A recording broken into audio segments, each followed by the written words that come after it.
नमस्कार दोस्तों, Ravindra sir online classes में आपका स्वागत है।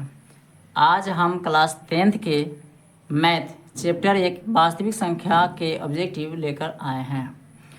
तो चलिए शुरू करते हैं। सबसे पहला क्वेश्चन है कि 192 के अभाज्य गुणनखंड में 2 का घातांक है। तो देखिए, घातांक का मतलब होता है जैसे पावर की घात जो होगा ना वही आंसर होगा। तो शुरू करते हैं कि 192 का सबसे पहले एक एलसीएम ले लीजिए। 192 2 से लगाइए क्योंकि लास्ट में 2 है तो 2 से विभाज्य होगा। तो 2 नमा 18 और 2 छक 12।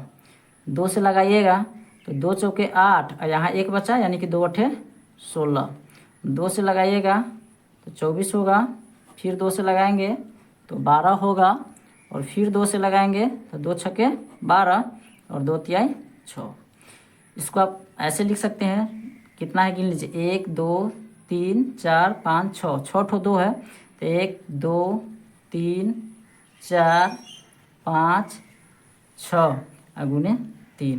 तो हमें 3 को नहीं लेना है, हमें 3 को नहीं लेना है। इसने क्या कहा कि 2 का घातांक कितना है। तो देखिए आप इसको इस रूप में भी लिख सकते हैं, 1 2 3 4 5 6 है ना, तो 2 के पावर 6 गुने 3। तो इसने पूछा कि 2 का घातांक कितना है। तो 2 का घातांक का मतलब पावर, तो कितना है 6, यानी कि ऑप्शन आपका सी इज करेक्ट।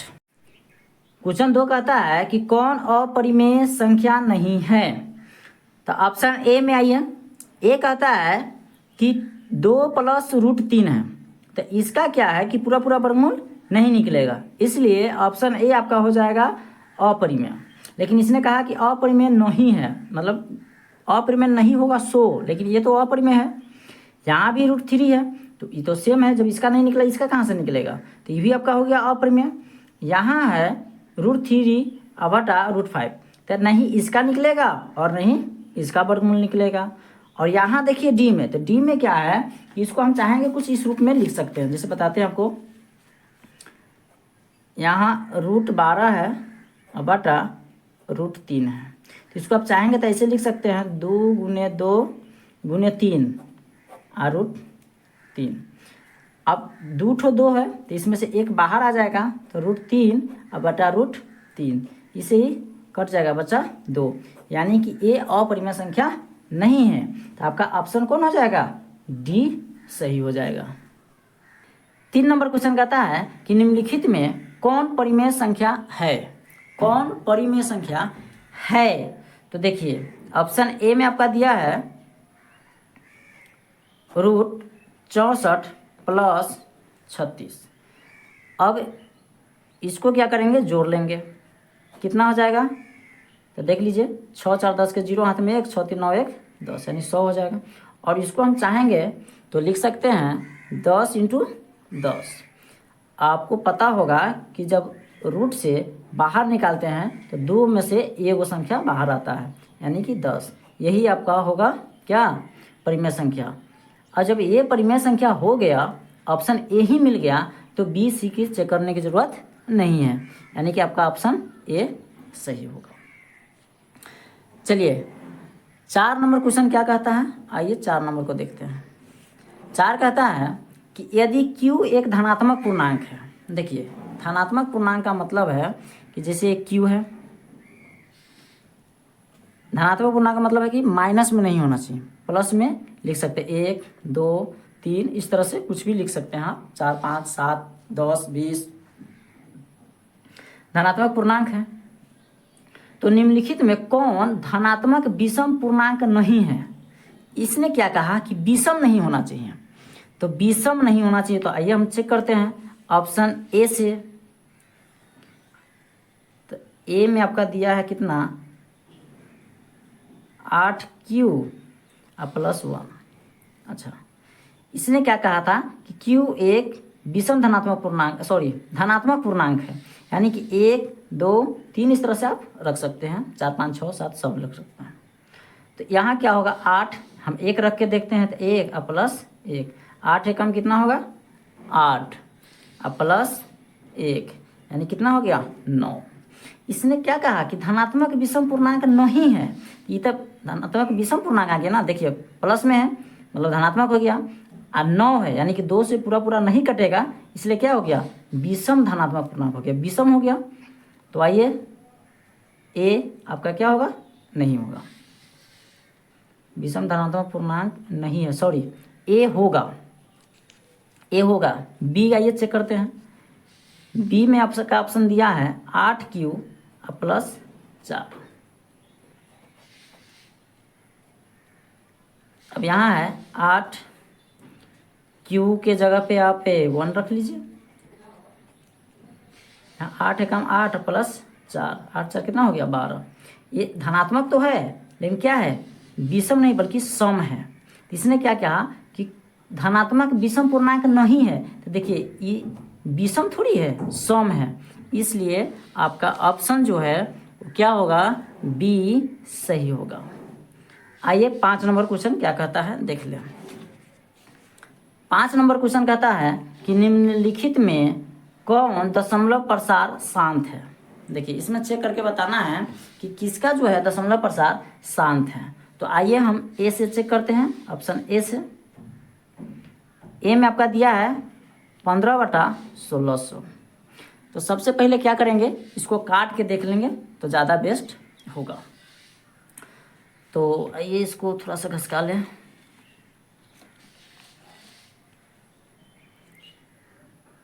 पाँच तिहाई 15, 5 से काटिए, 5 तिहाई 15, 1 बचा यानी कि 5 दूनी 10, 0।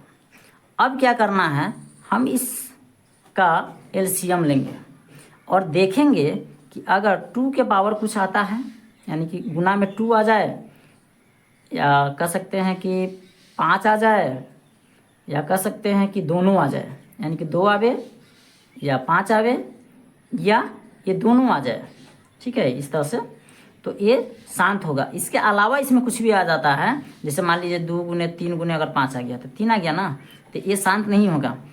हर में हमेशा 2 या 5 या 2 या 5 दोनों होना चाहिए, तो शांत होगा, नहीं तो शांत नहीं होगा। तो अब 320 का निकाल के देख लीजिए।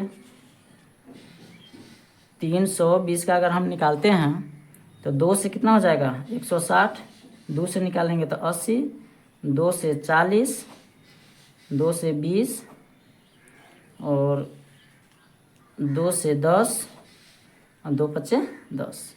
देखिए इसमें टोटल ये क्या है 2 है और यहाँ 5 है। तो जब ये 2 के पावर m या 5 के पावर n, या कह सकते हैं कि 2 के पावर m गुने 5 के पावर n, अगर ये दोनों आता है तो क्या होगा, शांत होगा। तो देखिए इसको चाहेंगे तो लिख सकते हैं, कितना है 3 4 5 6, यानी 2 गुने 2 गुने 2 गुने 2 गुने 2 कितना हो गया 5 गुने 6 गुने ये कितना है 5 है। अब इसको चाहेंगे तो आप लिख सकते हैं 2 के पावर 6 गुने 5, तो ये 2 है और ये 5 है, पावर कुछ नहीं तो 1 लिख सकते हैं, n अगर लिखना चाहते हैं तो ये क्या हो गया शांत, यानी कि ऑप्शन जो है आपका ए सही है। जब ए सही हो गया तो हमको बी के चेक करने की ज़रूरत नहीं है। निम्नलिखित में कौन यौगिक संख्या है। देखिए यौगिक का मतलब होता है भाज्य संख्या, एक रूट संख्या भी होता है, उसका मतलब होता है अभाज्य संख्या। इसने क्या कहा यौगिक, यौगिक का मतलब है जो भाज्य संख्या हो। तो भाज्य किसे कहते हैं, जो एक अपने अंक इसके अलावा भी किसी से कट जाए तो वो भाज्य हो गया। और अभाज्य का मतलब है जो एक से या खुद के अपने अंक से कटे, इसके अलावा किसी अंक से ना कटे तो उसे अभाज्य कहते हैं। तो इसमें चेक कर लीजिए, जैसे 6 नंबर में यहाँ है ऑप्शन ए में 11। अब देखिए 11 जो है वो सिर्फ या तो 1 से कट सकता है या तो 11 से कट सकता है, इसके अलावा देखिए किसी से कटेगा नहीं कटेगा, इसके अलावा ये किसी से कट ही नहीं सकता है, तो ये यौगिक संख्या नहीं है।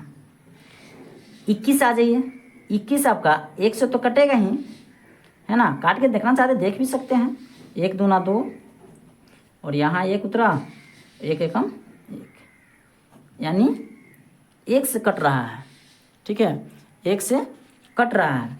अच्छा 21 से भी कट जाएगा, 21 से भी कट जाएगा। चलिए तो इसे चेक करते हैं।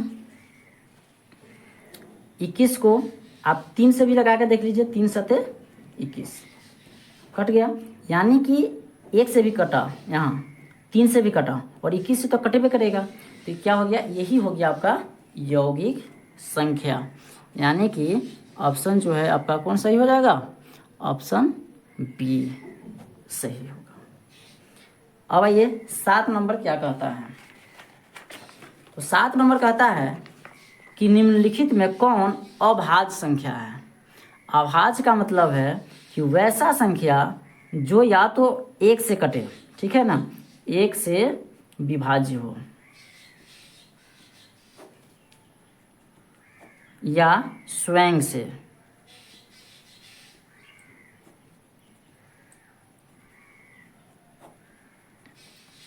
तो देख लीजिए इसमें कौन है, 33 है। तो 33 जो है वो 1 से तो कटेगा ही, इसके अलावा आपको पता है 3 से भी कट जाएगा, है ना, 3 इकाई 3 और यहाँ 3 इकाई 3, यानी कि 1 3 और खुद से तो कटेगा ही, प्लस 11 से भी कट सकता है। तो ये अभाज्य नहीं है। अभाज्य का मतलब है कि या तो 1 से कटे या तो स्वयं वाली संख्या से कटे, बाकी किसी से न कटे तो उसे अभाज्य कहते हैं। 39 है तो 39 देखिए 1 से कटेगा ही, 39 से कटेगा ही, और इस 39 का योग देखिए, 39 का मतलब है कि 3 प्लस हम 9 करके देख लेंगे 12 होगा, और 12 3 से कट रहा है, 3 का 12, इसका मतलब है कि 39 भी 3 से कटेगा, तो ये भी कट रहा है तो नहीं होगा। 31 देखिए, 31 या तो 1 से ही कटेगा, सेम 31 बार में, या तो 31 से ही कटेगा, बाकी किसी से नहीं कटेगा। तो ये आपका हो गया अभाज्य संख्या सी। और निम्नलिखित में कौन अभाज्य संख्या है, तो यहाँ पे 31 और 41 दोनों दे दिया है, तो दोनों हो जाएगा आंसर, ठीक है ना, मिस्टेक से दिया गया है। तो आपका सी और डी ये भी है जो किसी और से नहीं कटेगा। 41 भी या तो 1 से कटेगा या तो 41 से ही कटेगा, तो इसका ऑप्शन आपका सी और डी दोनों हो जाएगा। अब आइए 8 नंबर क्वेश्चन देखते हैं। 8 नंबर क्या कहा है, सो देखिए 8 नंबर क्वेश्चन कहता है दो संख्याओं का मौसा 27 एवं लसा 162 है, यानी कि मौसा मतलब महत्तम समापवर्तक 27 एवं लघुत्तम समापवर्तक 162 है। उनमें से देखिए एक संख्या 54 है, तो दूसरी संख्या क्या होगा। तो देखिए इसका एक सूत्र होता है, इसका सूत्र होता है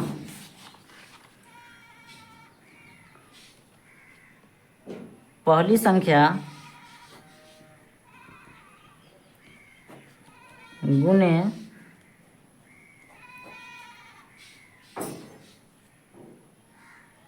दूसरी संख्या बराबर लस गुने मस। इसने क्या कहा कि दो संख्याओं का मौसा जो है वो 27 है। तो आइए मौसा जगह पर हम लिख लेते हैं, मौसा कितना है तो 27 है, ठीक है। लसा कितना है तो 162 है, गुना है बीच में, गुना लगा दीजिए। कहा कि एक संख्या 54 है, यानी कि मान लीजिए कि पहली संख्या कितना है 54, तो दूसरी संख्या आपको क्या करना है, ज्ञात करना है। तो दूसरी संख्या को हमको ज्ञात करना है, तो दूसरी संख्या को हम यहीं पे रोक लेते हैं। तो 162 गुने 27 बटा 54 को यहाँ लेकर आ जाए, 27 दूनी 54 और 2 से काट दीजिए, कितना हो जाएगा 81। 81 चेक कर लीजिए कहाँ है, ऑप्शन आपका डी सही होगा। उसी तरह 9 क्वेश्चन को देखते हैं। 9वां कहता है कि यदि भाग एल्गोरिथम में a बराबर बी क्यू प्लस आर में a बराबर 72, q बराबर 8 तथा r बराबर 0 हो तो b का मान क्या होगा। देखिए ये क्या लिखा है, a बराबर, देखिए a बराबर बी क्यू प्लस आर। ए का मान कितना दिया है 72, बी का मान कितना दिया है, बी का मान आपको निकालना है तो बी, क्यू का मान कितना दिया है 8, प्लस आर का मान कितना दिया है, तो यहाँ देखिए 0 है ना, तो यहाँ हम लिखेंगे 0। इसको थोड़ा सा घसका लें। अब इसको सोल्व कर लीजिए। 72 इसको गुना कीजिएगा तो 8 भी, 0 तो ऐड कीजिए, कोई फर्क नहीं पड़ता है उससे, तो 8 9 72, यानी कि बी का मान कितना आया 9 देख लीजिए, ऑप्शन आपका ए जो है वो सही होगा। अब आइए, अब कहता है 11 कि 22/7 है परिमेय संख्या, अपरिमेय संख्या, पूर्णांक संख्या, इनमें से कोई नहीं। तो देखिए 22/7 है वो होता है परिमेय संख्या, क्योंकि अपरिमेय संख्या रूट ए बी की रूप की संख्या वो कहते हैं, तो ये तो हो ही नहीं सकता है। पूर्णांक में जो है 1 2 3 0 -1 -2 ये सब होता है, बटाव में तो आता नहीं है, तो ये नहीं होगा, तो इसलिए परिमेय संख्या होगा। लेकिन इसके साथ ही साथ एक और बात का ध्यान रखिएगा कि पाई पूछता है कभी कभी, तो पाई जो है वो अपरिमेय होता है, अपरिमेय संख्या। 22 जो है वो परिमेय है और पाई जो है वो अपरिमेय संख्या होती है। आइए 11 नंबर क्वेश्चन कहता है कि निम्नलिखित में कौन सबसे छोटी प्राकृत संख्या है। तो देखिए ऑप्शन ए में आपका 0 है, बी में -1 है, सी में 1 है और डी में 2 है। तो 0 नहीं होगा, इसका आंसर जो है वो 1 होगा। क्यों? क्योंकि प्राकृत संख्या किसको कहते हैं, तो गिनती की संख्या को बोलते हैं। किसको बोलते हैं? गिनती की संख्या को। तो गिनती कहाँ से शुरू होता है, 1 से ना, 1 2 3 4 हम लोग ऐसे ही ना गिनते हैं, इसलिए 0 नहीं होकर के 1 होगा। तो सबसे छोटी प्राकृत संख्या जो है वो 1 है, और सबसे अगर बड़ी पूछता है तो उसे हम लोग नहीं बता सकते हैं, क्योंकि ये अनंत तक जाता है। आइए नेक्स्ट 12 नंबर कहता है कि 45 और 60 का मौसा है। तो महत्तम तो सिंपल है, यहाँ पे बना लीजिए 45 और 60 कितना हो जाएगा 15, और यहाँ पर कितना हो जाएगा 45, तो 15 तिया 45 कट जाएगा, यानी कि कितना हो जाएगा, इसका मौसा जो हो जाएगा आपका 15। Option D is right answer. चलिए 12 नंबर क्वेश्चन है कि 2 लगातार संख्याओं का मौसा होता है।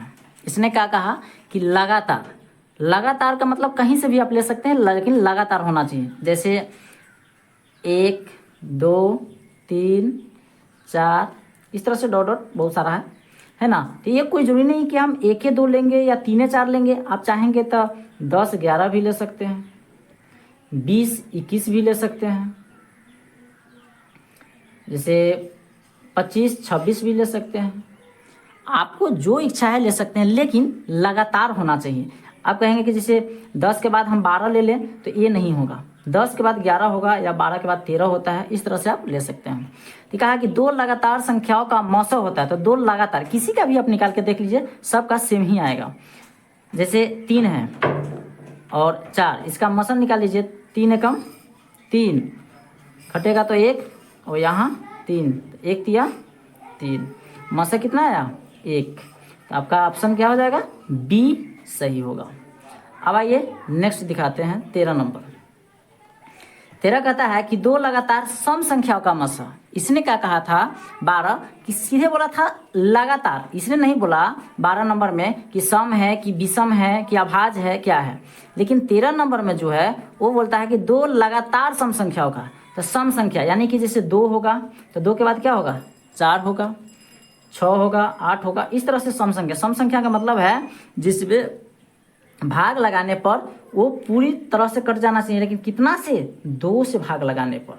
जैसे इसमें 2 से लगाइए, इसमें 2 से लगाइए, किसी में भी आप 2 से लगाते हैं और वो पूरी कटता है तब वह सम होगा। जैसे 2 से काट दीजिए, एक मरतबे पूरी कट गया, 2 से काटिएगा 2 दूनी 4, इस तरह से। सम का मतलब है कि जो 2 से पूरा भाग लग सके जिसमें, वही होता है सम। तो ये कहा कि दो लगातार सम संख्याओं का मस, तो लगातार किसी को भी आप ले सकते हैं लगातार, जैसे 2 के बाद 4 ले लीजिए, चाहे 6 के बाद 8 ले लीजिए, किसी का भी ले सकते हैं। अगर हम 6 और 8 लेते हैं तो 6 एकम 6, 2 यहाँ 6, तो 2 तिया 6, यानी कि मौसा कितना आया 2। तो इसका आंसर आपका हो जाएगा ऑप्शन सी सही। 14 नंबर क्वेश्चन कहता है कि 1.30 को परिमेय संख्या के रूप में लिखिए। तो देखिए 1.30 है, परिमेय संख्या के रूप में लिखना है।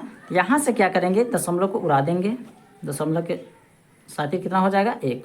दशमलव के दाईं तरफ देखेंगे कितना अंक है, तो देखिए 1 2 2 है, तो यहाँ लिखते हैं, उसको काट दिए 1 0 से 1 0, यानी कितना बच गया 13/10। अब तो ये कटने वाला है नहीं, तो 13/10 देख लीजिए, 13/10 ऑप्शन बी क्या होगा सही होगा। अब आइए नेक्स्ट क्वेश्चन 15 नंबर कहता है कि 0.3 पे रेकरिंग है को परिमेय संख्या के रूप में लिखे। तो इसको क्या करेंगे, अगर रेकरिंग वाला होता है ना, तो बस यहाँ पे 0 नहीं बल्कि जय ऊपर रहता है, उतना पर क्या करते हैं 9 बिठाते हैं। जैसे 3 पर है एक ही अंक है, तो 1 ठो 9 बिठाएंगे। अगर ऊपर रेकरिंग है तो रेकरिंग के बदले हम लोग नीचे 9 दिखाते हैं। ये कितना हो गया 3/9। अब इसको आप चाहेंगे तो छोटा कर सकते हैं, काट के 3 एकम 3 और 3 तिहाई 9, यानी कितना हो गया 1/3। तो 1/3 देख लीजिए कहाँ है, ऑप्शन डी आपका सही होगा। अब आइए नेक्स्ट क्वेश्चन 16 नंबर कहता है कि 0.32 पे क्या है रेकरिंग है, इसको परिमेय संख्या के रूप में लिखना है। तो इसको कैसे करेंगे, देखिए ये कितना है 32 है, तो 32 लिख देंगे। जिस पे रेकरिंग नहीं है उसको घटा लेंगे, ठीक है, और जिस पे रेकरिंग है इधर से चलेंगे उतना 9। जैसे एक ऊपर रेकरिंग है तो 1 9, यहाँ 1 ऊपर नहीं है तो 1 0, तो यहाँ घटा लीजिए 32 में से 3 गया कितना होगा 29/90। ये तो कटने वाला है नहीं, तो आप चेक कर लीजिए 29/90 कहाँ है, तो आपका ऑप्शन बी सही होगा। 17 नंबर में आइए, 17 नंबर कहता है 81/36 को सरलतम रूप में लिखे। सरलतम का मतलब होता है एकदम छोटा से छोटा रूप, आप जितना कर सकते हैं उसका काट के, बस वही होता है सरलतम रूप। तो 81/36, तो 81/36 को काट दीजिए, 81/36 कितना से कटेगा, देखिए 9 9 81 या 9 चौका 36, यानी कि 9/4। तो कहाँ है 9/4, चेक कर लीजिए, ऑप्शन डी आपका सही होगा। 18 नंबर क्वेश्चन कहता है कि 8 के पावर 0 प्लस 2 के पावर 0 का मान। देखिए 8 के पावर 0 और प्लस 2 के पावर 0, ये देखिए अगर किसी भी अंक के पावर अगर 0 बैठा है तो उसका मान सदैव 1 होता है, यानी कि इसका जो मान होगा वो 1 होगा और इसका भी मान होगा वो 1 होगा, चाहे कोई भी संख्या हो। अगर उस पर 0 हम बिठा दिए पावर के रूप में तो उसका मान 1 ही होवे करता है। यहाँ 1 और यहाँ 1 दोनों को जोड़ना है, कितना हो जाएगा 2। ऑप्शन चेक कर लीजिए, बी आपका सही है। अब आइए 19 में। 19 कहता है यदि p एक धनात्मक पूर्णांक है, क्या है धनात्मक पूर्णांक, तो हम लिख लेते हैं p धनात्मक, तो 1 2 3 है ना 4 इस तरह से चलता जाएगा। चलिए आगे पढ़िए। तो धनात्मक सम पूर्णांक का रूप होगा, सम पूर्णांक, इसने कहा कि सम पूर्णांक का रूप होगा। तो ऑप्शन ए में है 2p, देखिए ए में क्या है 2p, तो 2 इसमें से कोई भी आप रख सकते हैं, जो इच्छा है सो रख लीजिए।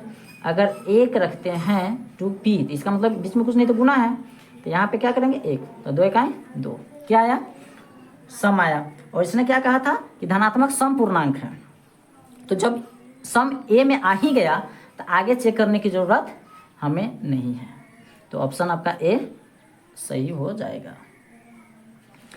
अब आइए 20 नंबर। 20 नंबर कहता है कि पाई है, तो पाई जो है अपरिमेय संख्या होता है, तो ये आपका ऑप्शन हो जाएगा।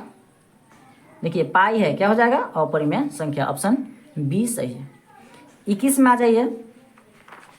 21 कहता है कि P और Q दो अभाज्य संख्या है तो उनका मस अभाज्य। अब देखिए अभाज्य कोई भी आप ले सकते हैं, जैसे कहा कि दो, यदि P और Q दो अभाज्य संख्या है तो उनका मस, तो कोई भी अभाज्य ले लीजिए। जैसे हम 3 और 5 ले लेते हैं, तो 3 एकम 3 घटेगा तो 2, यहाँ 3, 2 एकम 2 घटाने पर 1 और यहाँ 2, तो 1 दूना 2, कितना आया मस? 1 आया। सॉरी नहीं दिख रहा है यहाँ पे, कितना आया? यही है 1। तो आप कोई भी ले सकते हैं, जैसे मान लीजिए 7 और 11 ले लीजिए। 7 एकम 7 घटाने पर कितना बचा? 4। 7 को यहाँ रखिए, 4 एकम 4 घटा तो 3, यहाँ रख दीजिए आप 4 को, तो 3 एकम 3 घटा तो 1 और यहाँ 3 को रखेंगे तो 1 तिया 3, यानी कि ये कितना आ रहा है? 1 आ रहा है। तो आप ऑप्शन चेक कर लीजिए, ऑप्शन आपका ए सही होगा। अब आइए 22 नंबर। 22 नंबर क्या कहता है तो ध्यान दीजिए, कहता है कि P/2 के पावर m गुने 5 के पावर n के रूप में 0.67 को लिखा जा सकता है। तो चलिए इसको चेक करते हैं कि कैसे लिख सकते हैं।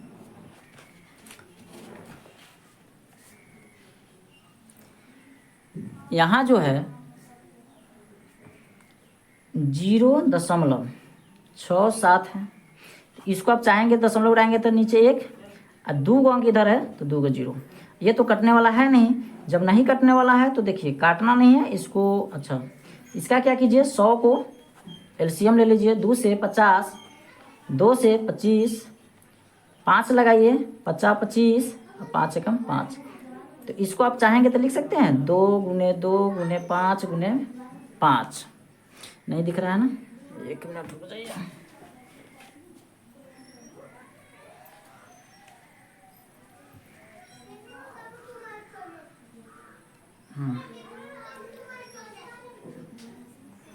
तो ये क्या हो गया, 2 के पावर 2 और गुने 5 के पावर 2। इसको आप इस रूप में भी, इसको जो है आप इस रूप में भी लिख सकते हैं। तो 2 के पावर 2 गुने 5 के पावर 2 देख लीजिए। तो यहाँ हर में जो है 2 के स्क्वायर गुने 5 स्क्वायर, यही होगा। ऑप्शन बी आपका सही हो जाएगा। अब नीचे कहता है कि √3 है, ये आपका 3 है ना, थोड़ा सा √3 है। तो √3 क्या है, तो देखिए √3 का पूरा पूरा वर्गमूल नहीं निकलेगा, इसलिए ये आपका बी सही हो जाएगा, यानी कि अपरिमेय संख्या। आइए नेक्स्ट 24 कहता है यूक्लिड विभाजन एल्गोरिथ्म दो धनात्मक पूर्णांकों के निम्न में से किसे परिकलित करने की तकनीक है। तो ये जो आपका ऑप्शन हो जाएगा बी मस।